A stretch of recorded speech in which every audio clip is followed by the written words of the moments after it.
Assalamualaikum warahmatullahi wabarakatuh.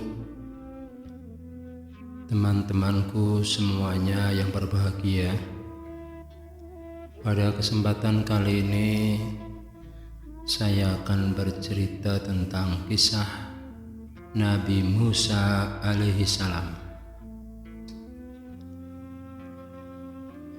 Bahwa Nabi Musa dan Harun sama-sama diutus untuk berdakwah ke negeri Mesir dan mengajak kaum Israel untuk menyembah Allah Subhanahu wa taala.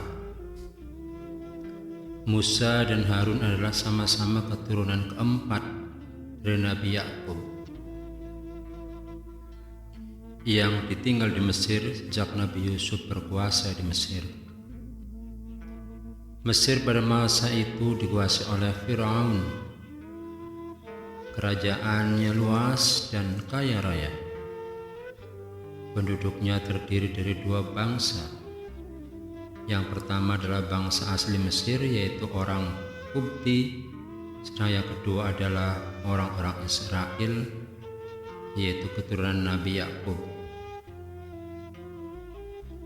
Kebanyakan orang-orang Qibti menduduki jabatan-jabatan tinggi, sedang orang Israel hanya berkedudukan rendah, seperti para buruh, pelayan, dan pesuruh. Firaun memerintah dengan tangan besi. Ia diktator bengis yang tidak berberi kemanusiaan, mabuk-mabukan, dan rakus pada kekuasaan, sehingga ia berani menyebut dirinya sebagai Tuhan. Pada suatu hari, seorang ahli nujum datang menghadap Firaun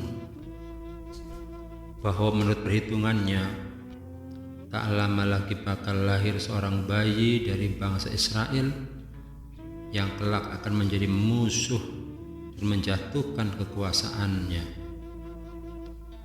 Firaun pun berang mendengar laporan itu. Saat itu juga dia memberikan perintah agar membunuh bayi laki-laki yang lahir dari kalangan bangsa Israel. Musa dilahirkan oleh pasangan suami istri Imran dan Yokabad. Begitu mengetahui bahwa anaknya yang lahir adalah laki-laki, Yokabad dan Imran panik. Jika tak segera disembunyikan, anak itu tentulah akan dibunuh oleh kaki tangan Firaun. Yokabad sangat sayang pada bayinya yang molek dan sehat bertelucu itu. Ia tak rela bayi itu sampai terbunuh. Tapi untuk menyembunyikannya terus-menerus juga tak mungkin. Maka Allah memberikan ilham kepada ibu Nabi Musa itu untuk membuat peti tahan air lalu menghanyutkan Musa di dalam peti di Sungai Nil. Kakak Musa diperintahkan mengikuti kemana peti itu hanyut dan di tangan siapa Musa nanti ditemukan. Ternyata peti itu ditemukan putri Raja Firaun. Peti dibuka setelah tahu isinya bayi. Mereka bawa ke hadapan ibu mereka, yaitu istri Firaun yang bernama Asia. Istri Firaun sangat senang melihat bayi itu. Ia ingin mengangkatnya sebagai anak. Maka diutarakannya niat itu kepada Firaun. Mula-mula Firaun menolak, namun atas bujukan istrinya itu akhirnya ia setuju. Asia pun senang. Segera dicari inang pengasuh yang menyusui Musa. Namun beberapa inang yang didatangkan tidak ada yang cocok. Musa tak mau menyedot tetek susu inang-inang itu. Kakak Musa menawarkan ibunya untuk menjadi inang. mereka pura-pura tidak mengenal Musa. Demikianlah karena disusui ibunya sendiri, akhirnya Musa mau menetes. Musa diserahkan kepada Yokabad sampai masa menyusuinya selesai. Yokabad mendapat upah bayaran yang cukup besar. Sesudah usia masa menyusu, Musa dikembalikan ke istana Fir'aun. Ia dididik sebagaimana anak-anak raja yang lain. Ia berpakaian seperti Fir'aun, mengendarai kendaraan Fir'aun, sehingga dikenal sebagai Pangeran Musa bin Fir'aun. Setelah Musa dewasa, Allah menganugerahkan pangkat kenabian dan ilmu pengetahuan. Pada suatu hari Musa berjalan-jalan di kota. Ia melihat orang Qibti dan orang Israel sedang berkelahi. Karena keadaan tak seimbang, Musa membela orang Israel. Orang Qibti tidak mau diajak damai. Musa menjadi marah. Orang itu langsung dipukulnya. Sekali tempeleng, orang itu mati. Ada seorang saksi yang melihat kejadiannya itu. Musa dilaporkan kepada Fir'aun. Setelah Fir'aun tahu bahwa Musa membela orang Israel, ia segera memerintahkan orang untuk menangkap Musa. Musa pun melarikan diri. Tujuannya ke negeri Madian. Ia menyesal telah membunuh orang. Ia bertobat dan memohon ampun kepada Allah. Allah mengabulkan doanya dan ia diampuni. Dari Mesir ke Madian harus ditempuh jalan kaki selama 8 hari. Karena kelelahan dan merasa lapar, Musa pun beristirahat di bawah pepohonan. Tak jauh dari tempatnya beristirahat, ia melihat 2 orang wanita cantik sedang berebut untuk mendapatkan air di sumur, guna memberi minum ternak yang mereka gembalakan. Gadis-gadis cantik itu berebutan dengan sekelompok pria kasar yang mau menangnya sendiri. Musa segera bergerak menolong 2 gadis itu. Laki-laki kasar tadi mencoba melawan Musa, tapi Musa dapat mengalahkannya mereka. Kedua orang gadis itu melaporkan apa yang telah dialaminya kepada ayah mereka di rumah. Ayah mereka yaitu Nabi Syu'aib memerintahkan kepada anak gadis untuk mengundang Musa ke rumah mereka. Musa pun memenuhi undangan itu. Keluarga itu senang melihat kedatangan Musa. Sikapnya sopan dan tampak sekali jika ia seorang pemuda berpendidikan dari kalangan bangsawan. Musa kemudian menceritakan peristiwa yang membuatnya terusir dari negeri Mesir. Nabi Syu'aib kemudian menyarankan agar Musa tinggal di rumahnya supaya terhindar dari orang-orang Fir'aun. Atas saran anaknya, Nabi Syu'aib kemudian bermaksud mengawinkan Musa dengan salah seorang putrinya. Musa diminta bekerja menggembalakan ternak-ternak Nabi Syu'aib selama 8 tahun. Itu adalah syarat atau mas kawinnya. Musa setuju, malah ia menggenapkannya menjadi 10 tahun untuk mengembalakan ternak Nabi Syu'aib. Musa menjalani masa perjanjian dengan Nabi Syu'aib dengan sabar. Selama itu, nampaklah bagi keluarga Syu'aib bahwa Musa adalah pemuda kuat, perkasa, jujur dan dapat dipercaya. Tak salah jika Nabi Syu'aib mengambilnya sebagai menantu. Musa sangat bahagia hidup bersama istrinya.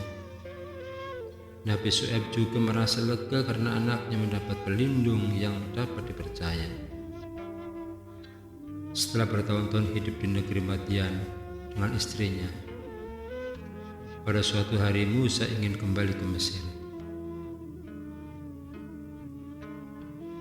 Musa sadar bahwa tidak mustahil orang-orang Mesir masih akan mencarinya. Maka ia menempuh perjalanan ke Mesir dengan jalan memutar. tidak melalui jalan biasa. Istrinya turut menemani perjalanan Musa. Pada suatu malam, Musa dan istrinya tersesat, tak tahu arah mana yang harus ditempuh untuk meneruskan perjalanan ke Mesir. Di saat itulah ia melihat api yang terang benderang di atas sebuah bukit. Berkata Musa kepada istrinya, "Tunggulah di sini. Aku akan mengambil api itu untuk menerangi perjalanan kita." Istrinya pun menurut. Musa menghampiri api itu. Setelah ia dekat dengan api itu, tiba-tiba terdengar seruan, "Hai Musa, aku ini adalah Tuhanmu, maka tinggalkanlah kedua terompahmu. Sesungguhnya kamu berada di lembah yang suci, tua, dan aku telah memilih kamu. Maka dengarkanlah apa yang akan diwahyukan kepadamu. Sesungguhnya aku ini adalah Allah, tiada Tuhan selain aku. Maka sembahlah aku dan dirikanlah sholat untuk mengingat aku."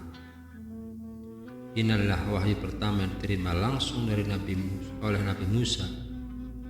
Ia telah diangkat sebagai Nabi dan Rasul.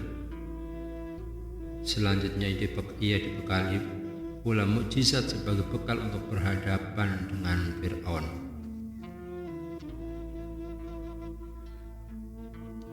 Nabi Musa diperintah Tuhan supaya meletakkan tongkat yang dipegangnya ke tanah. Tongkat pemberian mertuanya itu mendadak berubah menjadi seekor ular yang besar. Musa ketakutan dan berlari menjauh. Allah pun berfirman, "Jangan takut, peganglah ular itu, kami akan mengembalikannya seperti keadaannya semula." Maka ketika ular itu ditangkap, mendadak berubah lagi menjadi sebatang tongkat. Mukjizat kedua, Allah memerintahkan Nabi Musa menjepitkan tangannya ke ketiak. Setelah perintah itu dilaksanakan, tangannya menjadi putih cemerlang. Allah kemudian memerintahkan Musa berangkat ke Mesir untuk berdakwah kepada Fir'aun. Musa merasa takut karena dulu pernah membunuh orang Mesir, tapi Allah menjanjikan perlindungan untuknya. Maka hati Musa menjadi tentram. Ia juga minta saudaranya Harun agar dipertemukan dengannya untuk bersama-sama menghadap Fir'aun, sebab Harun lebih fasih berbicara dan berdebat. Permintaan Musa dikabulkan. Harun yang masih berada di Mesir digerakkan hatinya sehingga berjalan menemui Musa. Bersama-sama kemudian mereka menghadap Fir'aun, bertemu dengan seorang raja yang mengaku dirinya Tuhan. Bukanlah hal yang mudah. Mereka harus melalui liku-liku birokrasi dan protokol yang rumit. Namun akhirnya mereka dapat bertemu juga. Fir'aun didampingi beberapa penasihat dan para pejabat pemerintah lainnya. "Siapakah kamu berdua ini?" tanya Fir'aun. Musa menjawab, "Kami Musa dan Harun adalah pesuruh Allah. Kami diutus kepadamu agar kau membebaskan bangsa Israel dari perbudakan dan penindasan, dan menyerahkannya kepada kami agar mereka menyembah kepada Allah dengan leluasa dan menghindari siksaan. Fir'aun pun tertawa sinis dan mengejek Musa dengan mengatakan bahwa Musa tidak tahu diri. Dulu ia diasuh dan dibesarkan di istana Mesir, kini malah berbalik menentang Fir'aun. Musa dianggap orang yang tak tahu balas budi. Musa menjawab bahwa semua itu dikarenakan ulah Fir'aun sendiri. Seandainya Fir'aun tidak memerintahkan membunuh bayi laki-laki, tidak mungkin ia dihanyutkan di sungai Nil dan akhirnya ditemukan dan diambil sebagai anak angkat oleh istri Fir'aun. Jadi Musa merasa tidak berhutang budi. Hanya Fir'aun sendiri yang menyebabkan semua itu terjadi. Berkata Musa, adapun mengenai pembunuhan yang dulu kulakukan adalah akibat godaan setan. Namun peristiwa itu akhirnya menjadi rahmat terselubung bagiku, sebab dalam pengembaraanku setelah aku melarikan diri dari negerimu, aku dikaruniai hikmah dan ilmu oleh Allah, dan aku diutus sebagai Rasul. Maka datanglah aku kepadamu untuk mengajak engkau dan kaummu menyembah Allah dan meninggalkan kezaliman serta penindasan terhadap kaum bangsa Israel. Siapakah Tuhan yang kau sebut-sebut itu, Musa? Tanya Fir'aun. Adakah Tuhan lain di atas bumi ini selain aku yang patut disembah dan dipuja? Ya, ada, yaitu Tuhanmu dan Tuhan nenek moyangmu serta Tuhan seluruh alam semesta, jawab Musa. Demikianlah terjadi perdebatan antara Musa dan Fir'aun. Fir'aun sama sekali tak dapat menolak hujah dan alasan Musa yang diwakili Harun. Fir'aun akhirnya mengancam Musa dan Harun dengan berkata, "Hei Musa, jika engkau mengakui Tuhan selain aku, maka pasti engkau kumasukkan ke dalam penjara." Musa berkata, "Apakah engkau akan menjarakan aku walaupun aku dapat membuktikan dan memberikan tanda-tanda kebenaran dakwahku?" Fir'aun menantang dengan berkata, "Datangkanlah tanda-tanda yang dapat membuktikan kebenaran kata-katamu, jika memang kau benar-benar tidak berdusta."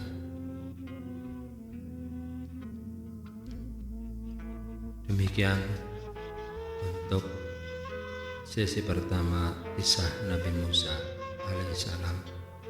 Nanti dilanjutkan untuk sesi kedua. Assalamualaikum warahmatullahi wabarakatuh.